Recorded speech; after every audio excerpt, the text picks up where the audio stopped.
विद्यार्थी मित्रांनो, तुम्हा सर्वांचं पुन्हा एकदा आजच्या या ऑनलाईन शैक्षणिक कार्यक्रमामध्ये मनपूर्वक स्वागत। विद्यार्थी मित्रांनो, आज आपल्याला इयत्ता 8वीच्या माय मराठी पुस्तकातील एक सुंदर अशी कविता अभ्यासायची आहे।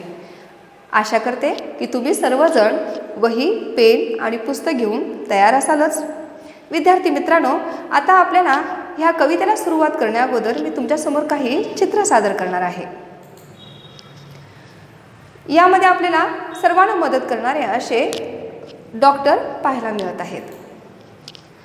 इथं एक व्यक्ती लहान लहान मुलांना अन्न वाटप करताना दिसत आहे। इथं जे नेहमी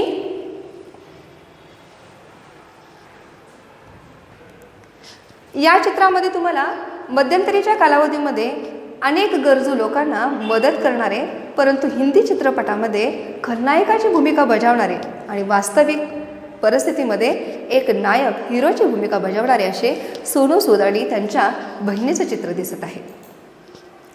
या चित्रामध्ये पहिल्या चित्रामध्ये तुम्हाला एक पूरग्रस्त भाग दिसत आहे। त्या ठिकाणी पुरातील अडकलेल्या माणसांना मदत करणारे समाजसेवक आपल्याला दिसत आहे। तर दुसऱ्या चित्रामध्ये भूकंपग्रस्त असा भाग दिसत आहे। घरांची मोठ्या प्रमाणात पडझड झालेली आहे आणि समाजसेवक तिथं असलेल्या लोकांना मदत करताना आपल्याला दिसत आहेत। एका वृद्धाश्रमामध्ये एक महिला त्या वृद्ध व्यक्तीला अन्न देत आहे असं आपल्याला या चित्रात दिसत आहे। तर या चित्रामध्ये अनाथ अशा मुलांना मदत करणारा एक व्यक्ती आणि तिथं लहान लहान मुलं आपल्याला दिसत आहेत। यावरून विद्यार्थी मित्रांनो, तुम्हाला नक्की लक्षात आले असेल की ही कविता नेमकी कशावर आधारित आहे ते। अगदी बरोबर आहे, दयेची भावना, माणुसकी ज्याला आपण म्हणतो, अशीच माणुसकीची महिमा पटवून देणारी आपल्याला कविता अभ्यासायची आहे। आपल्या पाठ्यपुस्तकातील कविता क्रमांक 9, कवितेचं नाव आहे दीप लावतो आणि कवी आहे कुसुमाग्रज। आता आपल्याला कवितेला सुरुवात करण्याअगोदर कवी परिचय पाहून घेऊयात। या चित्रामध्ये दिसत आहेत ते आहेत कवी कुसुमाग्रज, पण कुसुमाग्रजांचं पूर्ण नाव आहे विष्णू वामन शिरवाडकर। मराठी साहित्यामध्ये त्यांना कुसुमाग्रज या नावानं ओळखलं जातं। जन्म इसवी सन 1912 तर मृत्यू इसवी सन 1999। त्याने अनेक प्रकारच्या काव्यरचना केलेल्या आहेत। काव्यसंग्रह जीवन लहरी, किनारा, मराठी माती, स्वगत, हिमरेषा, वादळवेल, प्रवासी पक्षी, त्याचबरोबर मुक्तायान यासारखे कविता संग्रह त्यांनी लिहिले आहेत। त्याचबरोबर दूरचे दिवे, कौतेय, ययाती आणि देवयानी, वीज म्हणाली धरतीला आणि सगळ्यात प्रसिद्ध असं नटसम्राट अशी नाटकं त्यांनी लिहिलेली आहेत। इतकंच नव्हे तर वैष्णवी, जान्हवी, कल्पनेच्या तीरावर अशा कादंबऱ्या आणि आहे आणि नाही, प्रतिसाद असे ललित लेखसंग्रह त्यांनी लिहिलेले आपल्याला पाहायला मिळतात। त्यांच्या या साहित्य लेखनाबद्दल त्यांना अनेक पुरस्कार प्रदान करण्यात आलेले आहेत। त्यापैकी इसवी सन 1988 मध्ये साहित्य क्षेत्रामधला अत्यंत श्रेष्ठ असा पुरस्कार म्हणजेच ज्ञानपीठ पुरस्कार त्यांना मिळालेला आहे। इतकंच नव्हे तर इसवी सन 1964 मध्ये मडगाव येथे भरवण्यात आलेल्या साहित्य संमेलनाचं अध्यक्षपद सुद्धा त्यांनी भूषवलेलं आहे। तर आता आपण या कवितेची मध्यवर्ती कल्पना पाहूयात। या कवितेच्या माध्यमातून कवीला आपल्याला पराक्रम, शास्त्र आणि वैभवापेक्षा माणुसकीचं महत्त्व पटवून द्यायचं आहे। खऱ्या स्वर्ग आनंदाचा अर्थ समजून घ्यायचा आहे।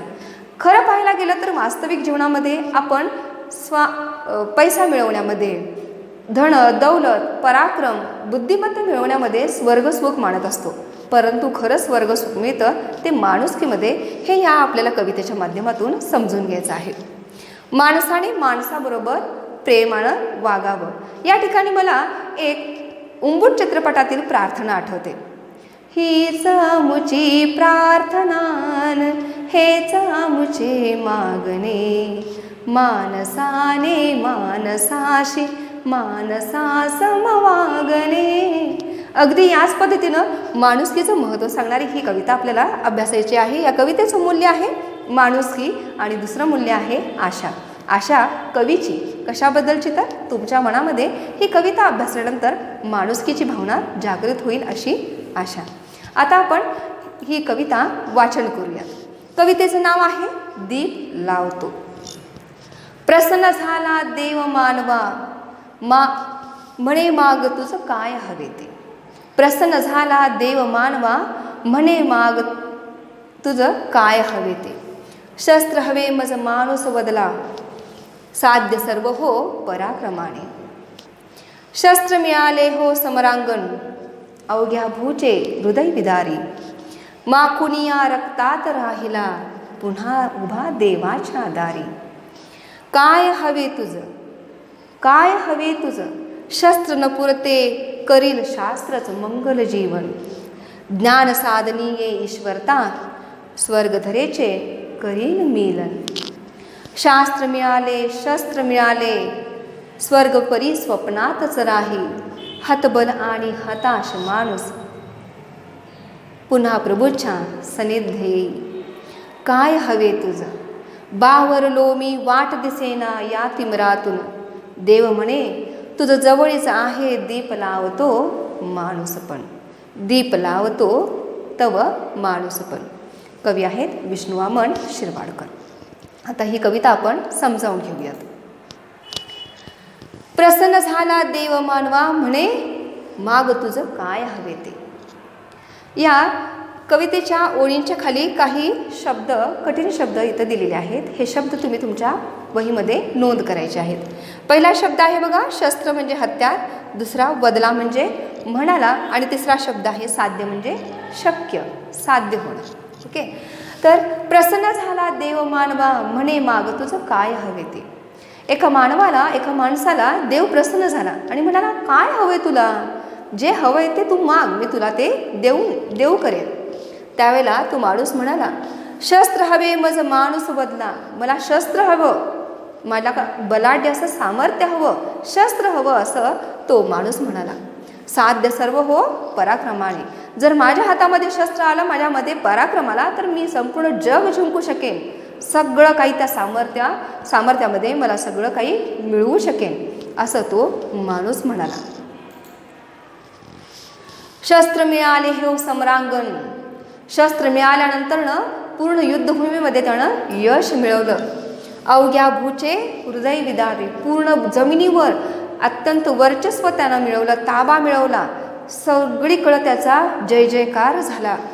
माखुनिया रक्तात राहिला. परंतु त्या युद्धभूमीवर अनेकांचे प्राण गेले आणि त्याचं शरीर पूर्ण रक्तानं माखून गेलं.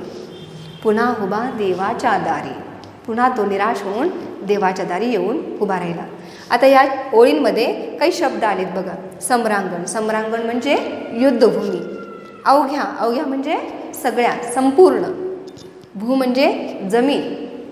विदारी म्हणजे जखमी करी, घाव घालणे. माखुनिया म्हणजे अंगाला लावून. तर असं त्याला शस्त्र मिळालं, यश मिळालं, परंतु पुन्हा तो हताश झाला आणि देवाच्या दारी पुन्हा गेला. काय हवे तुझं. पुन्हा देवाच्या दारी गेल्यावर देवानं त्या माणसाला विचारलं काय हवे तुझं. आता तुला काय हवंय. तुला शस्त्र हवं होतं, मी ते देऊ केलं, आता तुला काय हवंय. शस्त्र न पुरते करील शास्त्र समंगल जीवन. शस्त्रानं काही होत नाही, सगळ्यांचा नाश होतो. त्यामुळं मला शस्त्र नको, आता माझं शास्त्रच काय करेल, माझं जीवन मंगलमय करेल. आणि म्हणून हे देवा, ज्ञान साधनी हे ईश्वरता, स्वर्गधरेचे करीन मिलन. मला ज्ञान साधना दे, बुद्धिमत्ता इतकी दे की त्या बुद्धीच्या जोरावर मी सगळीकडं माझा यशोगाथा गाईन, यशोगाथा माझी सगळीकडं होईल. आणि म्हणूनच मला ज्ञान दे, शास्त्र दे.